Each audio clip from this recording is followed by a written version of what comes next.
Welcome back to another edition of the Crossover with Joe Arlauckas, and this is a special one because we have finally arrived at the Final Four. Absolutely amazing times here in Kaunas. I arrived last night. The atmosphere is incredible.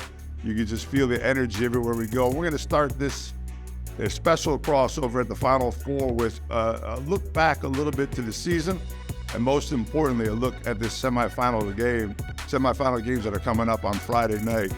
And of course, I can't do this alone. I got to bring some special guests. I haven't done a show alone by myself ever, so why do it now? Figured I'd bring three people along with me. Number one is an active player in today's game, Mr. Jake Cohen from Maccabi Playtika Tel Aviv. Also the Players View host with Michael Roll. Jake, I want to welcome you to the crossover. Thank you. Thank you very much. It's really cool to do this. Thank you for having me. Thanks for being here. We need somebody that's been there, you know what I mean? But that was living in it this season, because we have someone that's been there, kind of like me. And that's my next guest, the EuroLeague legend and ambassador, the two-time EuroLeague champion, Maccabi sports director, and I get to call him actually a kind of a good friend. You know, whenever we get together, there's a whiskey and a cigar, and we sit down, we talk about things. He even got me in trouble when I did the crossover with him, because we actually did it. It's the only crossover I did from a bar, and it was a lot of fun. Nikola, Vujcic, how are you, my man? How are you? Everything good? Great. Good to see you again. And I know it's not my bar, but we can do it on Zoom. Yeah, but we couldn't get Jake and Deniz to come with us. You know, that was the problem. Yeah. We couldn't get it. Hey, I would have done it. I know you would. You're already there. Me too, definitely. And there's that voice from behind, and that's Deniz Aksoy, who will also be joining us here today. A TV journalist in Istanbul, in Turkey, and works the NBA, works all over the world. I kind of wish I had her job sometimes, and hoping that she doesn't take mine. Deniz, welcome to the podcast. Welcome to the crossover. Hi, Joe. It's a pleasure for me, and I think you're so much better than me. Not only from my perspective, you're definitely so much better than me. So I don't know who has to emphasize sometimes. Oh, thank you very much. You definitely look a lot better than me. That's for sure. I don't know if I'm better than you or not, but you look a lot better than me. Thank you. Let's just jump right into it, and let's talk about the 34 games of the season. And I'm just going to throw this out at each one of you instead of giving a name right now. Maybe I'll pick names as we go along when we talk about the semifinals, But the season, let's start with the 34 games. The 34 games of the regular season, and I feel like I say this every year, were the most amazing 34 games that I've seen throughout the season. And this year, I think it just took it to another level. What do you guys think as far as what that regular season was like? Any one of you want to jump right in? Go ahead. Well, this is my 7th year playing in the EuroLeague, and I can't remember a season that was this competitive. Right from the beginning, the level was just super high, and then I feel like there was no lull at all. Every week seemed to be getting better and better. The competition got better, the teams got better, the players got better, and as we worked towards the conclusion to the playoffs, getting that seeding and everything, the race was just so close. There were 10 or 11 teams going into week 33 or round 33. So just incredible competition in the regular season. And if the quarterfinals of the playoffs are any indication, this Final Four is going to be something special. Jake, as you talked about that, the 4 teams that made it to the Final Four, that finished in the first 4, were pretty much there the whole time. They were just kind of battling it out. But from 5 to 13, as you said, was crazy. And we say on TV and the EuroLeague phrase of every game matters. I just don't think it ever meant more than it did this season. Yeah, it's crazy how true that motto turned out to be this year. When we were looking back, when we were in that playoff hunt, we were looking back at games that we had not played well, that we had lost. Like, man, that game was so important for us. If we had just won that game, who knows how we'd be sitting right now. So, yeah, absolutely, that's true. And I think it's a testament to how good this league is, how good these players, coaches, organizations, and fans are, that we get something like this every year. It's truly incredible, and it's a real treat to be a part of. Denise, from your side, I mean, you obviously you follow the whole EuroLeague, but you're more known, as I'm known for in Spain, you're more known in Turkey, you know, in Istanbul, and following those teams. What was it like? Because there was such a difference, kind of like a changing of the guard this year, as Anadolu, you know, they didn't perform up to their potential that everybody expected them to. And Fener, you know, with a brand new team and with Coach Itudes there, kind of took a step up. Yeah, exactly. Well, Joe, I remember me and Ibrahim Kutlay, you know, EuroLeague legend. We have a Nesine. Nesine is a EuroLeague sponsor, global sponsor, betting company. We have a show for Nesine betting company, and we every week on Monday we sit down and we talk about the games. All right, and each week we cannot understand what just happened and what's gonna happen, and we have to give ideas about betting for people to bet, but we're like, all right, hold on. So last week, again, Asvel against Barcelona, Asvel won. So this week, Barcelona is playing against Maccabi, but you know, nothing is for sure. So it's like everything was unbalanced, and we loved it because, as EuroLeague phrase, every game matters. Every game really mattered this year. And it's been a pleasure for me to do all these shows, and especially, as you mentioned, for Turkey, Anadolu Efes and Fenerbahce. Nobody would have expected Anadolu Efes to be in this position with Ergin Ataman, Will Clyburn, Shane Larkin, Vasile Mistic. But when you look back, the whole picture, there were so many injuries. And there were so many ups and downs, new additions. So I think it's just also the other teams were going up. Maccabi, as you know, Jake, I think you would inform us more than I can, but you know, you were surprising. Maccabi was surprising us. Panathinaikos back, like, you know, those two games against Asfa and Panathinaikos last minutes, because of Will Clyburn, Anadolu Efes won. Like, nothing with Alba Berlin game, for example, Joe. Like, every game mattered. So we came to a point as Anadolu Efes, we're like, okay, we're out of the playoff. All right, so like, what shall we think? You know, okay, because every game matters. So you know, that's the thing. Nikola, as a sports director and working for Maccabi, how frustrating it is for you what Jake was saying? Like, you look back and you see those games and you're like, man, I can't believe we lost to those guys at home. You know, I can't believe, you know, the one play that made a difference. And we know in a 40-minute game that not one play, even if it's at the end of the game, makes the difference.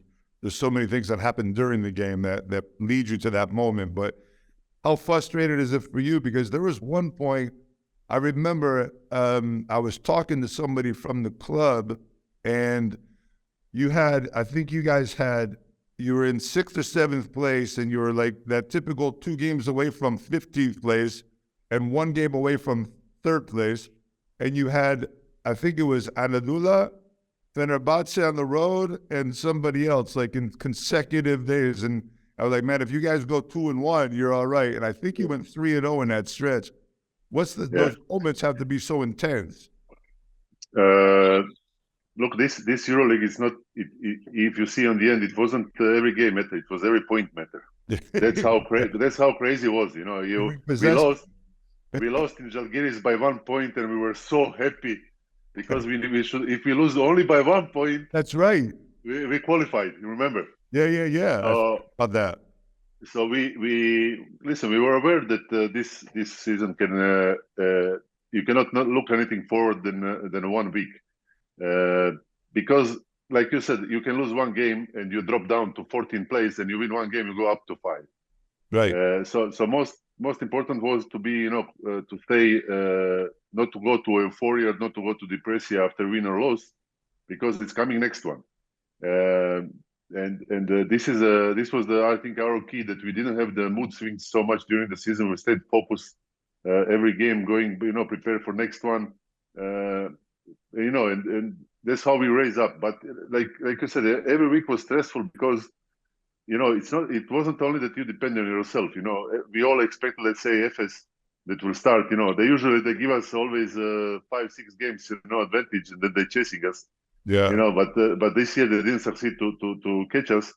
But then you have, you know, Milano. You see, watching Milano, you say, okay, guys, Milano is coming. It's coming. But you know, you all the time you have some kind of fear behind your back that one of these teams that, you know, that they are great rosters, they're going to, start up the engine. But unfortunately, they had injury problems, and I think the teams that they went to, not top 8, top 12, they were like, every game was so important till the point difference. My favorite team to talk about, even though you had Cervena Vesda, like you said, Milan at the end of the season was coming on. I mean, they started a little bit too late to get their rhythm, but Baskonia was a team that unbelievably didn't make it into the playoffs. Not that the playoff series could have been any better, but they could have made it even a little bit better. I mean, if they come in instead of Zalgiris, and they play Barcelona, maybe it's a whole different, playoff series for Barcelona. Yeah, listen, I think it's already amazing that we had 3 out of 4 games went to game 5. That's how equal was this from 8 to 7th place, first to 7th place. Sorry, second to 7th place. But Barcelona had the only team that was fortunately, the sweep it in these 3 games. But even if you see these games, Žalgiris fight to the end. Yeah, it wasn't easy. So I think all the 8 teams were well deserved, and we had a great playoff series. The playoffs were amazing. I mean, we could talk about the playoffs for an hour, but I want to get I'll ask Jake, because Jake went through the playoff, and maybe he doesn't want to talk about it right now. And Nikola, as you know, and I know, that it's harder to talk about it 30 years later also, because it doesn't matter how long it's been. These losses always hurt. But Jake, how intense was that 5-game series going through? In Monaco, you guys won that first game, and tell me a little bit about the up and down emotions, because then you won by 30-something in game 4, which was crazy. And then the 5th game, you guys jump out to a big lead early on. What was that like, living it? Yeah, like you said, the wound is still a little fresh, but yeah. Hey, Jake, we can let you know that the scar doesn't make you feel any better 20 years later.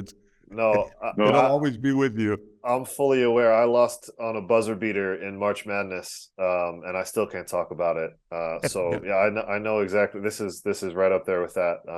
Hey, they say the loss is that what makes us build more character and become better players, right? Yeah. Well, I should be great by this point then. No, this quarterfinal was amazing. I think Nico touched on it a little bit, that a lot of the success we had this year was because we were able to stay focused and stay even keeled. And at a place like Maccabi, that's a lot easier said than done, because we have such great tradition of success here that there's a lot of pressure every night to win games and to make the fans proud and all that. And I think a lot of credit needs to go to Coach Katash for leading that charge and keeping us focused and not getting too high or too low. And even within the series, after game 1, our focus didn't change, despite winning game 1 on the road, that we really wanted to continue to play well and win games. But we knew that Monaco is a really talented team. And I think in that first game, they shot like 20% from 3, or maybe even less. So that's not super likely to happen again. So it was just a really big battle between 2 really good teams. The level of play was really high.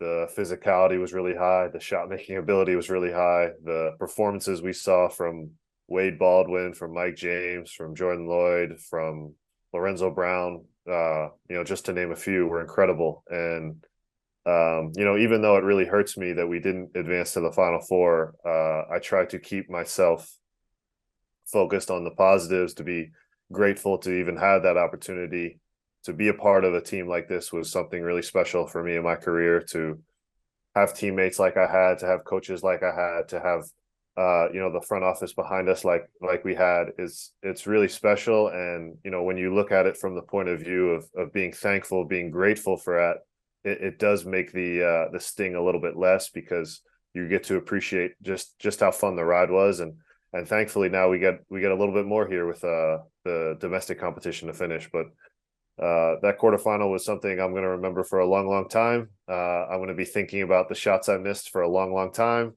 the defensive assignments I missed as well. But that's the nature of the game, and and Monaco definitely is a dangerous team moving forward. And so some of that answer, Jake, sounded scripted. You have that written down in front of you, or what? No, that's just off the top of the dome. Players View has me really sharp these days. I'm used to that's like those questions that Denise and I ask at halftime, and it's like, yeah, we just have to do one play at a time. Well, as someone who's done those halftime interviews as well, I'm trying to get out of there as quick as possible. I don't want to say anything right or wrong. I don't want to give the other team anything. So I totally understand those answers. But here with you guys, it's a great chance to reflect on what we went through and to share with the fans some of the things that go through our minds. Hey, the only other playoff I want to touch on real quick, and then we'll move over to Denise's with you, Nico. You were in the middle of yours, obviously. Did you get a chance to watch the Real Madrid Partizan 5-game battle, so to speak? Well, we played at the same time, so I didn't lively, but I watched after, and unbelievable. Look, it's also what's happened there. It's changed some momentums, and but listen, overall, basketball-wise, leave the incident on the side. It was great basketball and very, very competitive. It's again first seed against 8th seed. Battle to the 5th game. So yeah, what better you can expect? That's what I want to talk to Denise about. Then we'll jump into the semifinals. Denise, you were a big part of the Fenerbahce series with Olympiacos, and I mean Dimitrios Atidis is one of my favorite coaches in the league. I think he's a class act. Some people say things about him that I sometimes I won't believe, but he's always been a class act for us in the press, and I think he's a great coach, and I think he proved it this year. And man, what a battle that was between Olympiacos and Fener.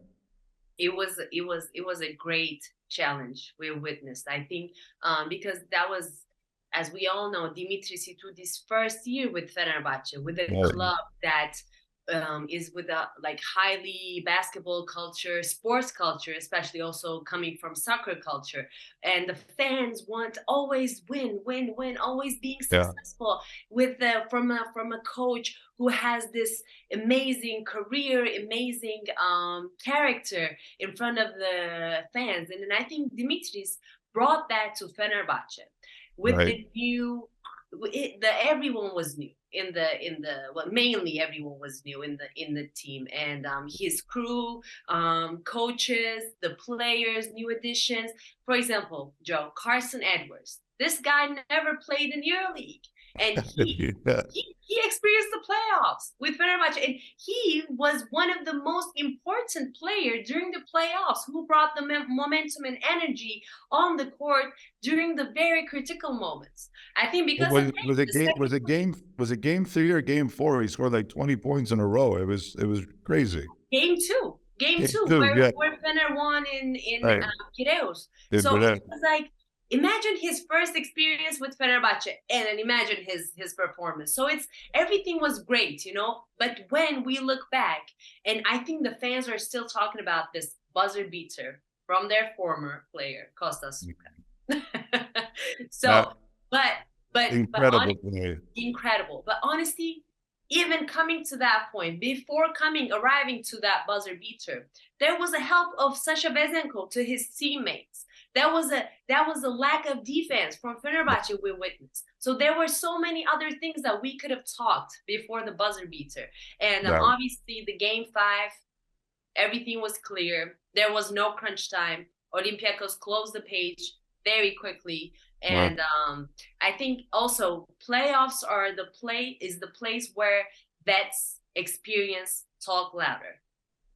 Yeah, that's what you said earlier is so important, because what I said to Nico before is there's so many plays that lead up to that 3-pointer, the Slukas, that it's the play of the year probably. It was called amazingly by my colleague Liam Canny with the Kalanita.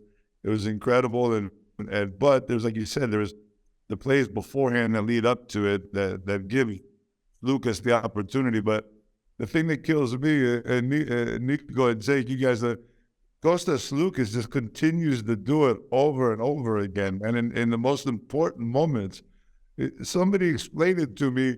Number one is like I've watched the play maybe 20 times, and there was Nikola and Jake. You guys know you switch everything there, but there was a quick instance where one of the players from Fener he didn't make that jump switch in time, and it was just that split second that Kostas needed to see the hoop. And how does he do it? Yeah, Nico, you Go go ahead. ahead. Okay. I'll take it. I'll take it. Sorry. I Nico. take it. Sorry. I don't think you can fault the defense at all there. I mean, it was such an amazingly contested shot. I think it was Nigel Hayes-Davis was like an inch or two away from blocking it even. So I think it's unfair to get on the defense for making a shot like this. Don't give me, Jake, don't get me wrong. I'm not blaming the defense. Of course, everybody says I never played defense to begin with, so I would never blame the defense. There's no. But if you see the video, he just took that half a step backwards where he got on his heels just enough to give Kostas that opening, and you can't give that guy that opening. Yeah, he's certainly made a habit of doing this sort of thing. He just seems to be one of these athletes that thrives in that situation. We've seen it, in different sports. We've seen it in basketball, certainly, with guys that just tend to make these kind of shots. Robert Horry comes to mind. Of course, the big names like Steph Curry and LeBron James, of course. But, even across other sports, there are just certain guys that in those moments, Tom Brady, Tiger Woods, they thrive. I don't know what they have in their DNA. I don't know. I've heard they have really low resting heart rates. Maybe that's the secret. They don't get excited. Who knows? Maybe they don't eat tomatoes and strawberries or exactly. Yeah. Whatever they've got going on, inside of who knows, but he's absolutely one of these all-time clutch performers, proved it over and over again. And I'm sure he's going to get a few more opportunities to prove that coming up this weekend.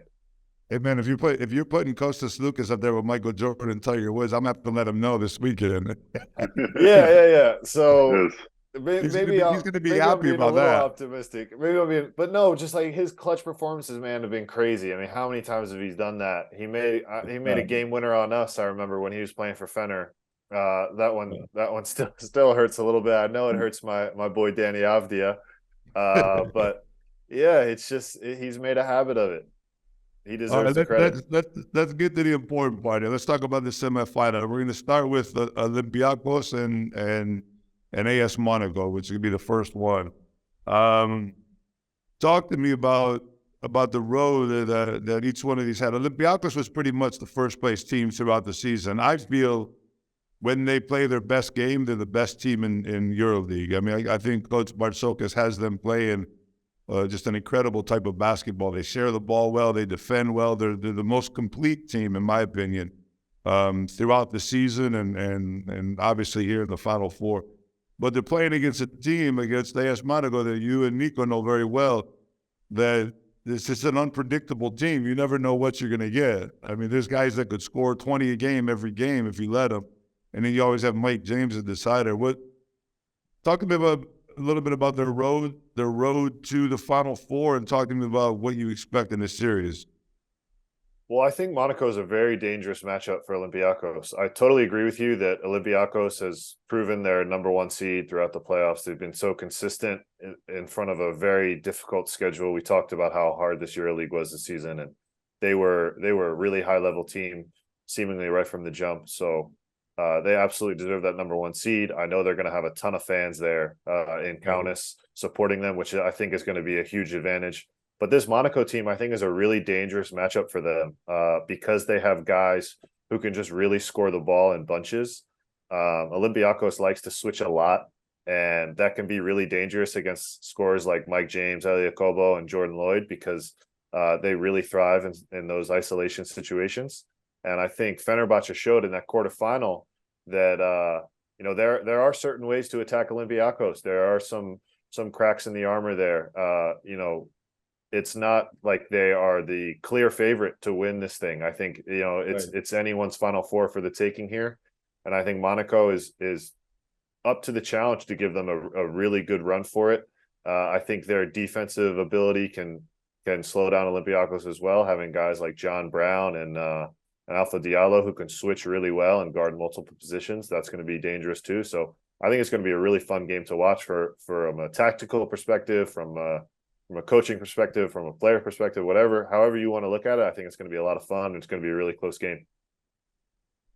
Nico, Olympiacos, I mean, obviously they have Vezenkov, who's most likely going to be the MVP candidate this year, I believe, and I mean, he's had a fantastic season, but Fenerbahce did find a way to stop him. I think it was in Game 4, he only scored 2 points, and in Game 5, he was pretty ineffective also. In your opinion, is that something that Monaco has to focus on? I mean, of course, you stopped Vezenkov and you had to deal with Kostas Lukas making a couple of big shots and putting up big numbers, but maybe they found a way to shut down Stasha. Look, I think that Olympiacos, the biggest strength of them, it's a team game. Yes, Vezenkov this year jump out, but if you see through year, they had few times some players that were covering other players. You actually in the points. I think they have the best team in Europe as a group. Of course, when you have Kostas Lukas, Papa Nikolaou, the guys that were in many Final Fours and they are cold-blooded in this situation, of course, this gives you some kind of advantage. But there is one thing with Final Fours, as you guys know, none of the first seeds ever won the EuroLeague. This is crazy statistic, but same as it's that 18 times we played the game number 5 and always won the home team. Right. So in EuroLeague there is some kind of what he's saying basically is that now in Final Four it's a game of underdogs. Most of the games that they were won, it's the games of underdogs. So it's extremely hard to predict. If I have to pick up somebody, of course, I pick up in this situation Olympiacos because of their experience in the team game. But it's coming one day of super, Mike James and Jordan Lloyd can come in a super day and shoot from all over and score 30 points each, and you can just applaud them. So very hard to predict. Again, if I have to choose, I choose Olympiacos only because of their long time together and understanding this competition.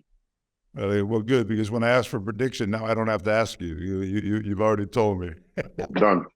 Deniz, like as I said before, you got to see a lot of Olympiacos in the playoff series, and what's your opinion about this semifinal matchup, the first one on Friday night?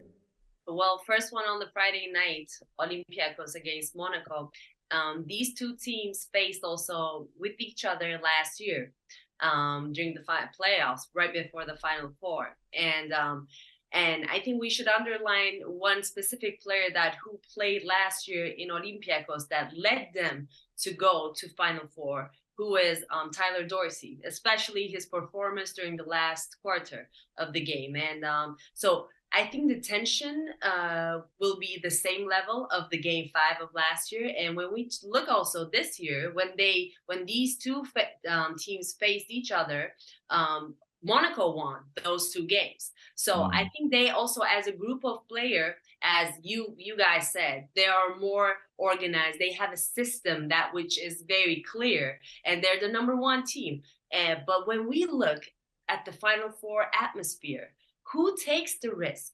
Who makes more open shot creates with the huge creativity would have more advantage than, from my perspective, than a team who has more system and who has a better offensive play will also take the lead. So I think it's going to be very interesting, very, very exciting. And I think my prediction will be also for Olympiacos, no matter what. No matter, everyone says Mike James, Jordan Lloyd, Eli, John Brown. Okay, but Olympiacos has been here many times, and I think they can also take these risks, especially with Kostas Lukas, and also maybe the Shek McKissick, we shouldn't forget.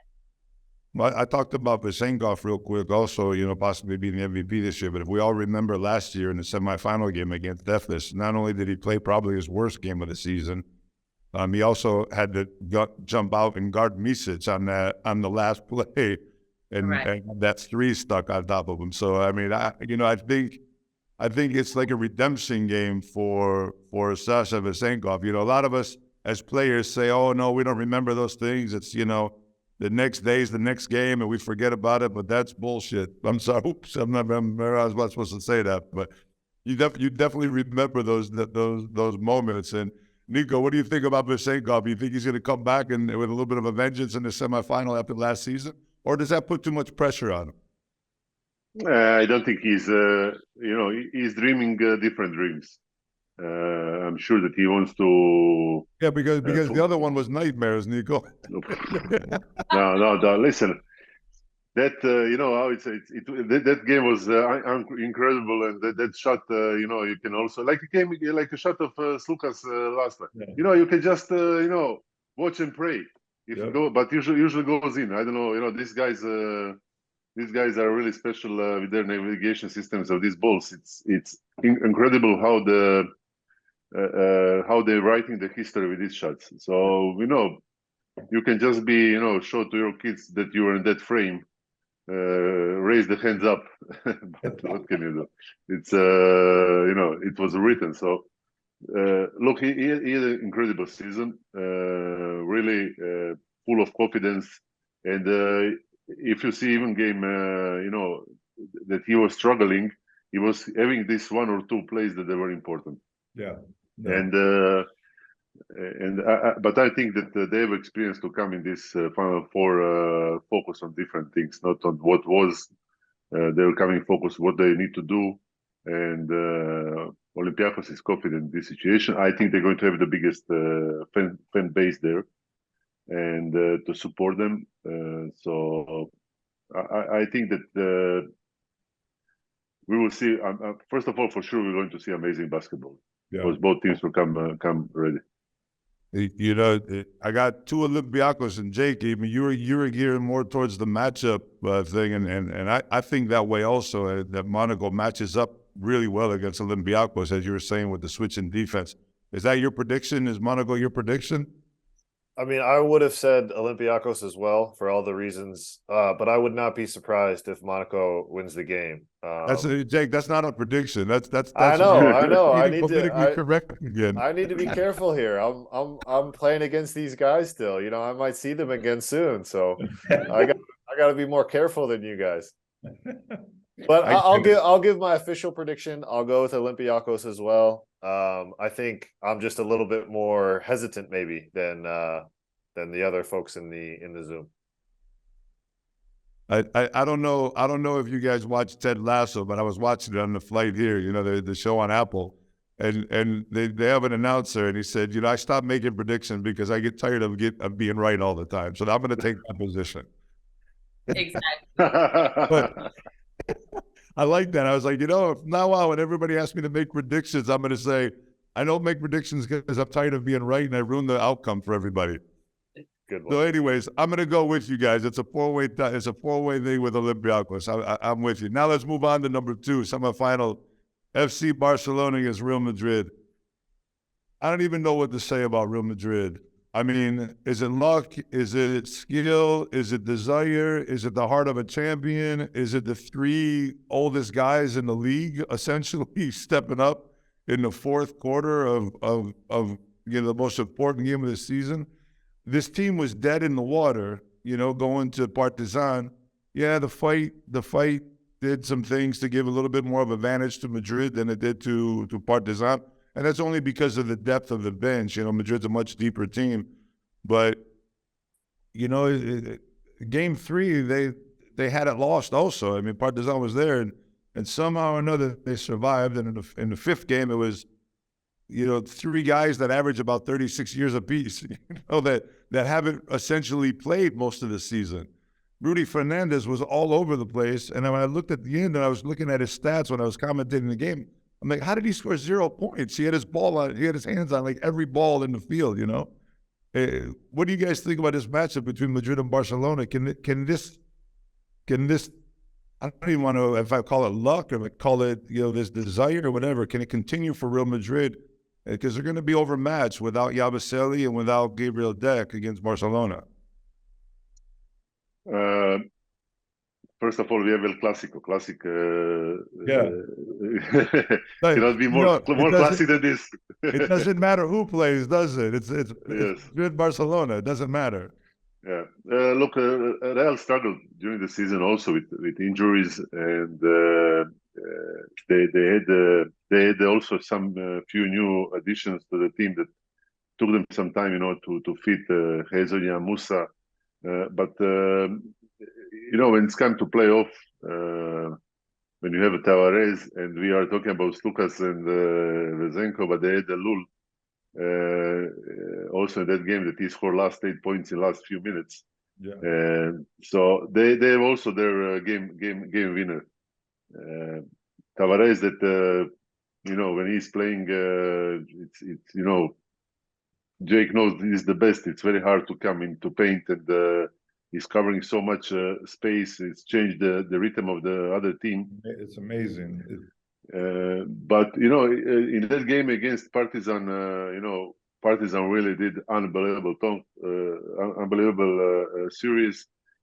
That fight for sure hurts them most because they don't have such depth as Real, and losing the two main players from starting five, of course, it's for them was a disaster. But we need to give them credit for what they did. Now it's coming to the two monster teams of EuroLeague classic matchup that I would give the advantage to Barcelona, because they are they really performed good as a team, especially last month. And when you have players like Mirotic, Satoransky, Higgins, Kuric, all these guys that there were so many times in these situations, and they are cold-blooded as well. And without Jabuzela, without Dek, I think Real is a completely different team. But again, they have players in Real that in a certain day can, in 2 minutes, score 3-4 shots and change the game completely. Very, very hard to predict, but I go with Barcelona. So if you guys continue to talk. Go real quick, because I don't want to ask Jake this question, because he won't answer me. He won't answer me the way I want it to be answered. Yeah. Do you feel that Sardes has a better feel for the team this year? Like the last couple of years, I feel like it looked like he was always under pressure. A lot of times publicly in the press, it seemed like he was blaming his team for not being motivated to play. I feel like he's slowly gotten rid of the player mentality, and he's moving over to the coach's mentality now. Do you feel the same way, or is that just something that I'm seeing on my own? I think that Sardes is a one problem, that he is over motivated to succeed. He wants to drag everybody with him to the hell if they are going down. I think it's more that players start to adjust to him, and to adjust his energy, because in these situations you need to separate the voice, the yelling, the expression, the way of expression, and to focus on the goal, what coach is asking for. Doesn't matter how he express it. It's usually taking some time until players are adjusting to this voice, these sounds, this attitude of sound. So I think the more thing is that players adjusted to him. They see him doing his thing on the court, but they are listening. They are not reacting on the way how he's doing it, and they're executing much better basketball.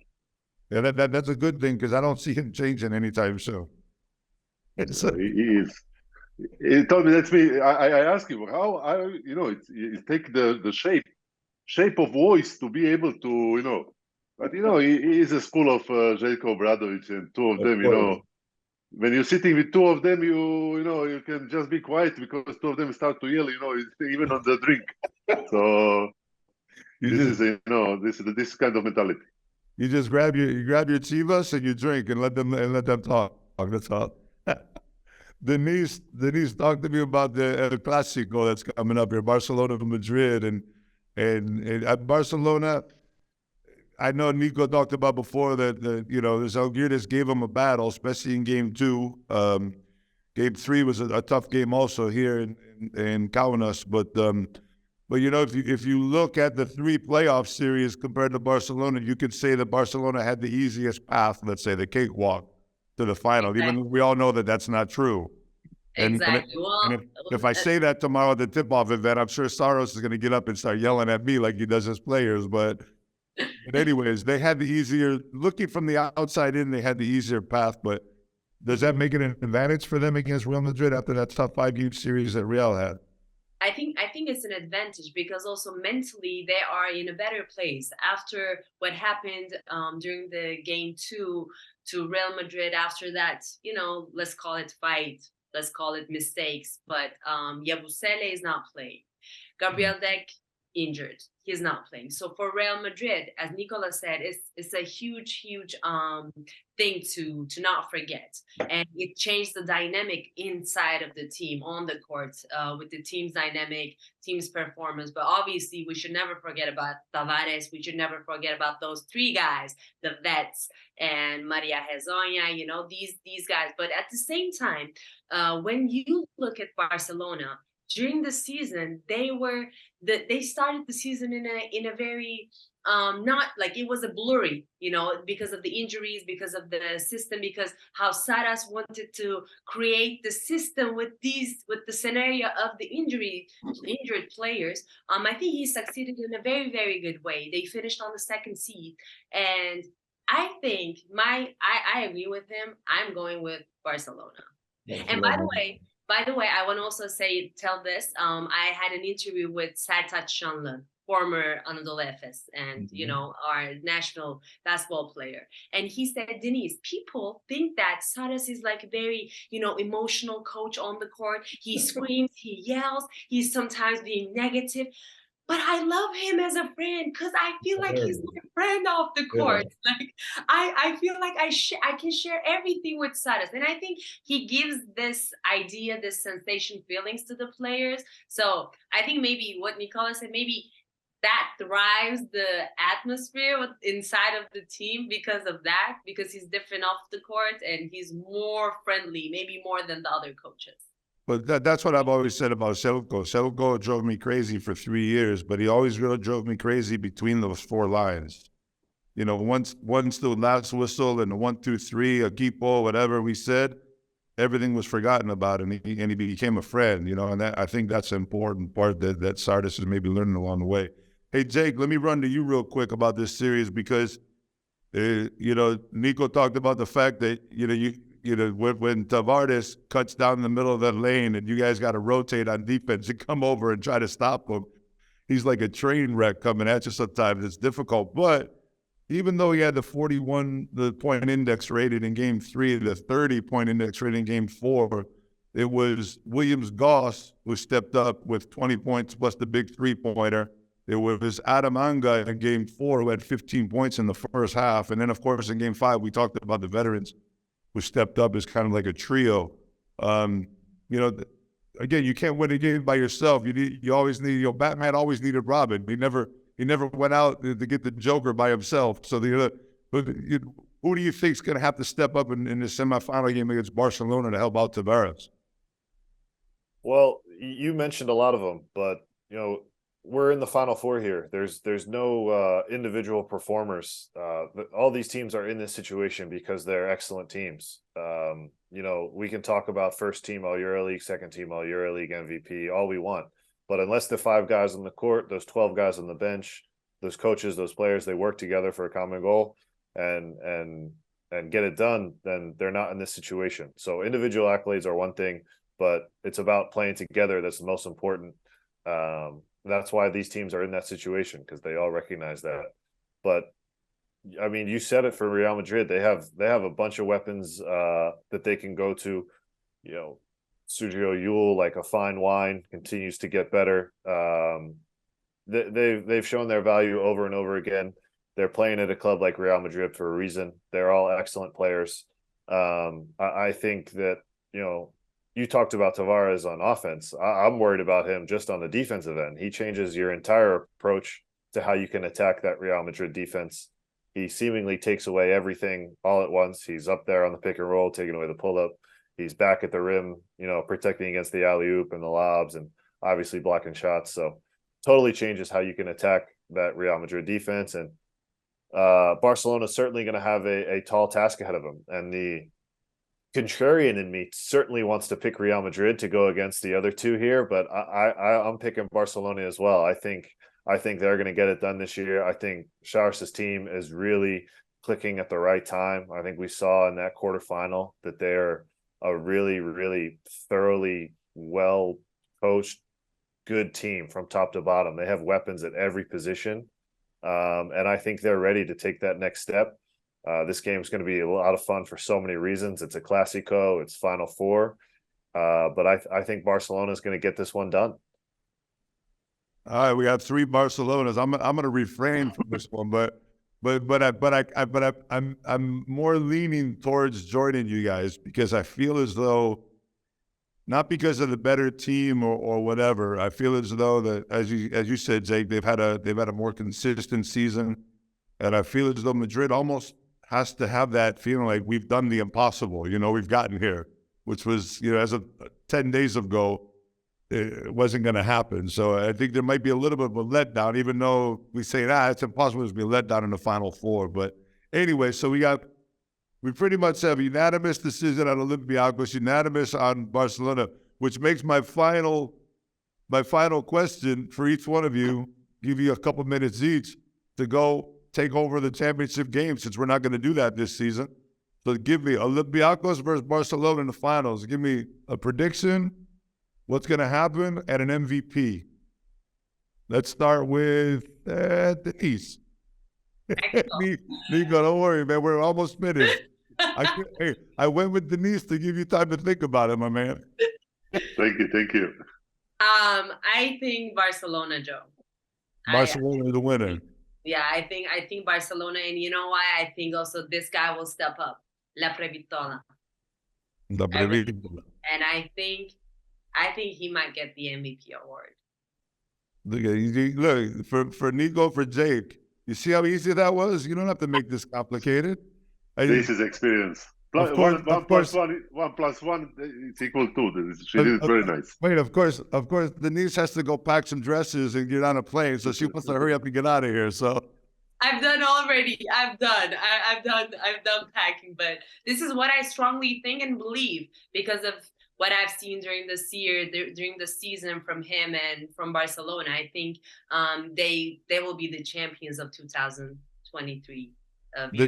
Deniz is going to learn, and now that she's on the crossover with me, that everything is open. So I want you to know that we talked about the weather here beforehand. That Deniz doesn't know that there's an app on the phone to check the weather. And I just looked, girl, and it's going to snow tomorrow. So bring something really, really warm. He's lying. Don't fall in trouble. I won't listen to him. No, I've done already. I closed the luggage, so I packed summer clothes. So even if it's gonna snow, I'm gonna get Joe's jacket. So there you go. Yeah, I brought a EuroLeague snap jacket. That's the only one I brought with me. So that's all you. Perfect. Nico, you're up. Okay, you know what, Nick? I probably should go Jake first because he's going to give me some politically correct answer again. I think Jake's running for mayor somewhere. I'm not sure where it is. So let's go to Jake. I'll save you for last. Jake, you go first. I agree with Deniz. I think Barcelona is going to win it this year. I think it's, correct me if I'm wrong, I think it's the third time for Šars here. I think third time's the charm. I think that team is really dangerous, really deep. They have so many weapons. Deniz talked about Labritola. He's been excellent. That connection with Vesely. You guys are messing me up. I've been working on his name for like 4 years. And now you guys La Provitola. I'm not sure. La Provitola. Okay, we'll go with that. There you go. I think Satoransky has a chance to have an excellent Final Four. He is a gamer. He seems to play great in these big games. I love his game. But my MVP is Murtic. I think he is an excellent player. He's going to take advantage of this spotlight, and he is my pick for MVP. And I'm with Deniz. I'm going Barcelona as the champs this year. Jake, I got to throw this out, man. Mirotic has had some difficult games and some big moments. That's true. That's true. But one thing I really respect about him is he always keeps going. He keeps shooting. It doesn't seem to faze him at all. He's also made some big time game winners. I remember that beautiful up and under he had on the baseline to win a game a few years ago. Post fadeaways to win games. So that's going to happen to anyone in that situation. There's going to be good ones and there's going to be bad ones. But you know, I don't think it's only about him. I think the team that he has around him, the coach he has behind him, I think they're in an excellent position to get this done against a shorthanded Real Madrid, and then I think they're going to ride that momentum and bring themselves the title. I just got a message that popped up from Pablo, who you guys have all talked about coming in here, and he says Mirotic had a 40 evaluation in the semis last year. I'm like, yeah, but I feel like but that was the semis. That's the most important game. That's not the most important game. Well, we'll see. I mean, all our picks have been so similar. We're all going to look really silly when it's Monaco against. Yeah. If anybody from Barcelona watches this, they better be really nervous. Nico, your turn, my man. Well, my heart is split between these two. You know, Olympiacos is my club. You know, I love these people, and on the other side, I have a Sharas that is my great friend, and it's emotionally, it's not. It's hard for to decide. For sure, on one side, Sharas is playing at home. Don't forget this. Right, exactly. He's going to have a huge support of fans. Sharas is the legend of Lithuania. Jakubaitis is also there. So they will give a very good local support, and I think the atmosphere will be able to match with the Olympiacos one. So I'm really expecting their, great battle until the last moment, like all the EuroLeague, like all season EuroLeague was. So the players that can decide this kind of games, it's because we pick up Barcelona, so we have to take MVP from Barcelona. I would say that there is a player in Barcelona that I really he step up in the past on this kind of games. It's Higgins. It was in different teams. We cannot forget him as also as a guy that can really change the game. I like that. Going out, being a little bit different. I like that. Yeah. I saw him. I saw him taking the decisions. He was in CSKA before, and he's a guy that you cannot forget in these moments. But again, there is few players that can really, come and step up. And like, of course, La Provitola is a player, same for the big games. You don't see him for a few months, and then suddenly, come in and win the games. Higgins always seems so like calm and under like control, and he's got the same face in the beginning of the game that he does at the end of the game. That's the most dangerous ones. Yeah. They come for these kind of games and they execute. But as you see from all our stories, we're expecting really amazing Final Four, and even we went with the same predictions because we went by the logic and some things that they are. But again, don't forget this is the game of underdogs, and also Barcelona will beat Olympiacos only because Olympiacos finished first. Yeah. So listen. Essentially, what we figured out here today is the championship is going to be AS Monaco against Real Madrid. Yeah. If there's anyone out there that wants to bet, just bet against us because we jinxed it for sure. Hey, my last comment is going to be, because we're running out of time here. My last comment is going to be, there was one point in between Game 4 and Game 5 where we almost had Olympiacos, Partizan, and Maccabi Tel Aviv in the Final Four. I know that hurts you guys to listen to, but can you imagine what Kaunas would have been like if those three fan bases showed up here?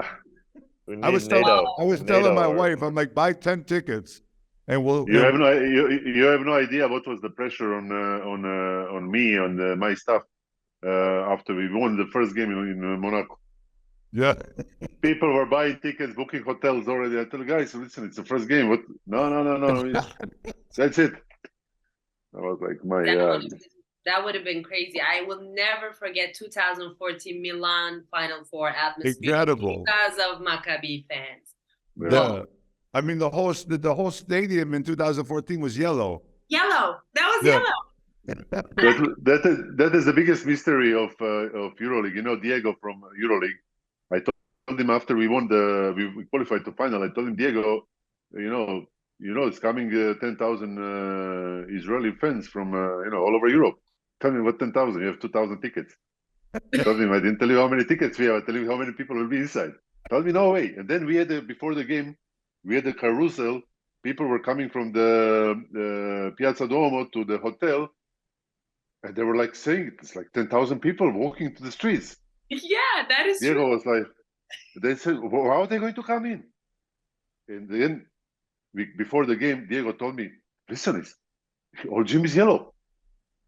Something is wrong here. How they came in?